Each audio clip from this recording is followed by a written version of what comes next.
Amis chers internautes, aujourd'hui nous allons vous expliquer l'installation de 3 logiciels qui sont Chrome, Ubuntu, console Google Play, console Development Google, pour vous expliquer comment faire pour les installer, mais aussi l'utilité que ces logiciels peuvent vous apporter.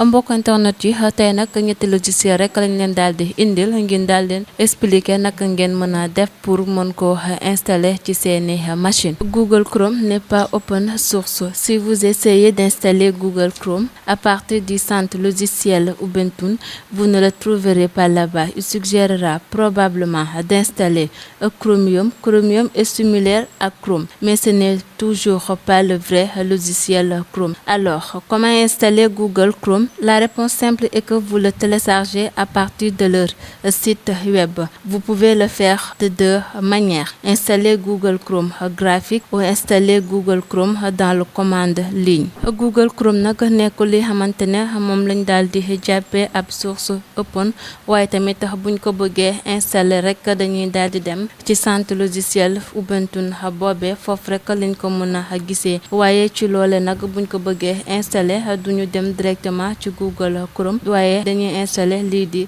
Chromium. loo rek nekk lu xaw a nuroog ak Google Chrome, ndax gis nañ rek logiciel boobu nekk logiciel boo xamante rek saa su ne mun na doon logiciel bu baax bi. Pour nga mën ko installer nag ci logiciel bi xam ne mooy Ubuntu, réponse bi nag nekk na lu yomb. dangay daal di rek bind turu logiciel boobee ci seen site web nga daal di ko télécharger. Logiciel bi nag pour nga installer ko mun na nekk ñaari façon yu bokkul. mun nga ko installer ak Google Chrome graphiquement, wala sax nga daal di ko installer ak Google Chrome bi xamante rek ab commande en ligne ngay daal di def. Parmi ces 2 manières d'installer Google Chrome Ubuntu, nous allons utiliser la première installation qui est l'installation graphique de Google Chrome sur Ubuntu, car c'est le plus utilisé parmi nos internautes. buñ ko bëggee installer nag mun nañ daal di utiliser rek ñaari façon yu bokkul, waaye ci loolee benn façon bi rek boo xamante ne ñu bëri moom la ñuy utiliser ci internet bi ngir mën koo installer. dañuy daal di installer Google Chrome Ubuntu graphiquement. Mais avant tout, n'oubliez pas que Google Chrome n'est pas disponible pour les systèmes d'exploitation à 32 bits. Vous devez vous assurer que vous utilisez un 64 bits système opérateur. Vous devez bien sûr disposer d'une connexion Internet active. Allez maintenant sur le site web de Google Chrome. Vous y verrez un lien de téléchargement. Cliquez sur le bouton de téléchargement. Google Chrome boobee nag boo ko bëggee rek télécharger da ngay daal di am ab système d'exploitation boo xamante ne rek 64 bits lay am, ndax bu fekkee ne rek système d'exploitation boobee 32 bits la, Google Chrome boobee du doon loo xamante ne rek mun nañ ko ca télécharger. waaye nag bu loolu lépp weesoo da ngay daal di rek jëfandikoo sa connexion internet boo xamante ne moom ngay activer. boo defee loolu ba pare rek nga daal di dem ci site web Google Chrome boobee dina am rek ab lien boo xamante ne ci ngay daal di bës ngir nga mën a dem ci téléchargement logiciel boobee. Lorsque vous cliquez sur le bouton de téléchargement, 2 options s'offrent à vous. Pour télécharger des fichiers, vous devez télécharger le fichier dev qui convient à Ubuntu. boo cliquer nag ci bouton de téléchargement boobee dina am rek ñaari option yoo xamante ne mooy nekk à ta portée. ci boobaa nag da ngay daal di rek choisir boo xamante ne fichier boobee en format dev la nekk, boo xamante ne dina méngoog ak logiciel boobee di Ubuntu ngir rek nga mën a télécharger ce logiciel. Dans l'écran suivant, vous devez choisir d'enregistrer le fichier sur l'ordinateur au lieu de l'ouvrir dans le centre logiciel pour l'installation. Il est préférable de télécharger et d'enregistrer le fichier. Ainsi, votre fichier dev téléchargé doit se trouver dans le dossier téléchargement. Ensuite, passez à l'installation des fichiers dev.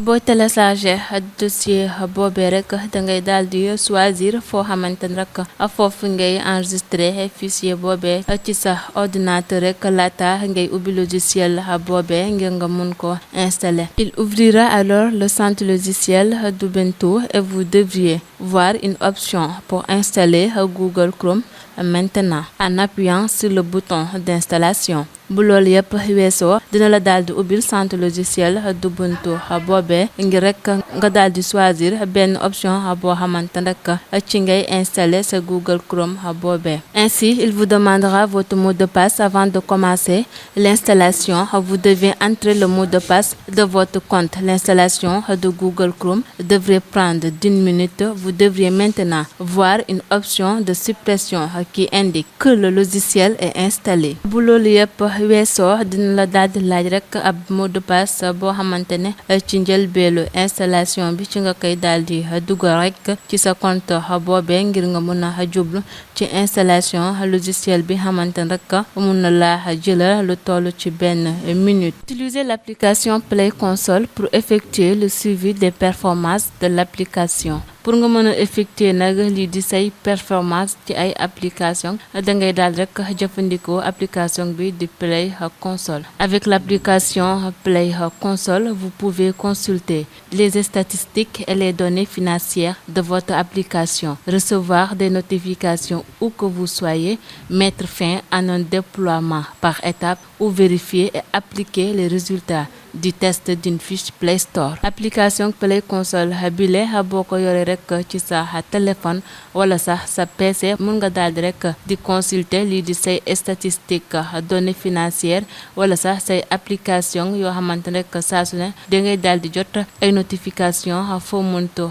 tollu. Waaye tamit application boobee dina la permettre rek ngay daal di vérifier say application wala sax say résultats ci ab test boo xamante rek ab fichier Play Store lay doon. Pour télécharger l'application Play Console, il faut ajouter un compte de développeur Google Play sur votre appareil. Accédez à Google Play, ouvrez l'application Google Play Store et recherchez, puis sélectionnez l'application Play Console et ensuite téléchargez-le. Après le téléchargement, vous pouvez appuyer sur l'installation et ensuite il y aura les instructions sur votre écran qui vont vous aider pour la finalisation de l'installation. Boo bëggee nag daal di télécharger application bile di Play Console dangay daal rek am compte de développeur Google Play ci sa appareil Android wala sa PC.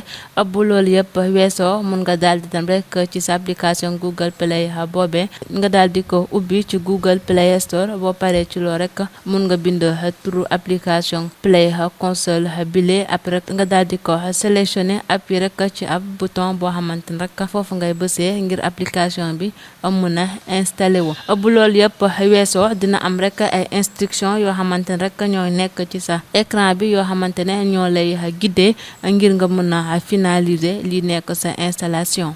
Pour le console développé Google, il faut ajouter des utilisateurs de compte de développeur et gérer les autorisations. li nag di console développé Google rek boo ko bëggee autoriser rek dangay daal di ajouter ñi xamante ne rek ñoo nekk utilisateurs yi ay compte développeur yoo xamante ne rek mën nañ gérer lii di autorisation yi. Il existe 3 niveaux d'accès différents dans la Play Console: propriétaire du compte, administrateur et utilisateur. Votre niveau d'accès détermine les actions que vous pouvez effectuer et les informations auxquelles vous pouvez accéder dans la Play Console. En tant qu'administrateur, la gestion des utilisateurs vous permet de contrôler en toute sécurité les parties de la Play Console de votre équipe élargie pour avoir en confiance de leur rôle, les données auxquelles ils ont accès et les paramètres qu'ils peuvent modifier. Il existe 3 niveaux d'accès différents dans la Play Console. Étape 1. Décidez si votre utilisateur a besoin d'accès à un compte ou à une application. Avant de configurer les autorisations, vous devez décider si votre utilisateur a besoin d'un accès au niveau du compte ou au niveau de l'application. Pour rek nag nga mën a am autorisation ci compte boobee ñetti pàcc rek ñoo la ko mën a permettre. Dañuy daal di permettre rek li xamante ne ñooy utilisateur bi buñ bëggee accéder ci seen compte application dañuy daal def lii di configuration des autorisations loolu rek moo leen mën a permettre ñoom xam ne ñoo nekk utilisateur yi ñu mën a am accès ci seen compte niveau d'application boobee. Étape 2, ajouter des utilisateurs et activer ou désactiver les autorisations. Si vous êtes propriétaire ou administrateur d'un compte, vous pouvez ajouter des utilisateurs à votre compte Play Console et gérer les autorisations pour toutes les applications ou pour des applications spécifiques avant d'ajouter des utilisateurs et d'activer ou de désactiver des autorisations. ñaari repàcc mi rek doon lii di utilisateurs yi mun nañ di désactiver wala sax di activer lii di autorisation yooyu xamante rek moo nekk ci seeni compte waaye loolu nag ñu ko mën a def rek moo ñoo xamante ne nekk nañ ay administrateur ci ab compte wala sax compte boobee nekk seen compte bopp ñoom rek ñoo mun daal di am autorisation ngir mën a désactiver wala sax di activer compte boobee. Troisième étape bi nag daal di nekk rek ñoo xamante ne mun nañ supprimer ñi nekk utilisateurs yi bu fekkee ne rek kii di propriétaire compte bi dafa décider rek ngir mën a supprimer ñoo xamante rek ñoo am accès ci compte boobee mun na ko daal di def rek sans problème. Amis chers internautes, ce sont les 3 logiciels que nous vous avions présentés aujourd'hui pour vous permettre d'élargir votre monde dans Google Chrome, mais aussi dans tous les logiciels qui peuvent vous apporter quelque chose qui vous permettront aussi d'apprendre et de continuer à apprendre. Merci et à la prochaine fois. Mbokk internet yi li rek lañ leen indiloon tey mu nekk nag ñetti logiciel yoo xamante nag mën nañ leen a permettre ngeen di sécuriser lii di seeni données wala sax seeni statique waaye tamit dina yokk seeni xam-xam ci wàllum recherche waaye tamit naka la ñuy jëfandikoo lii di Google Chrome ak ay jumtukaay yoo xamante nag moom la àndal.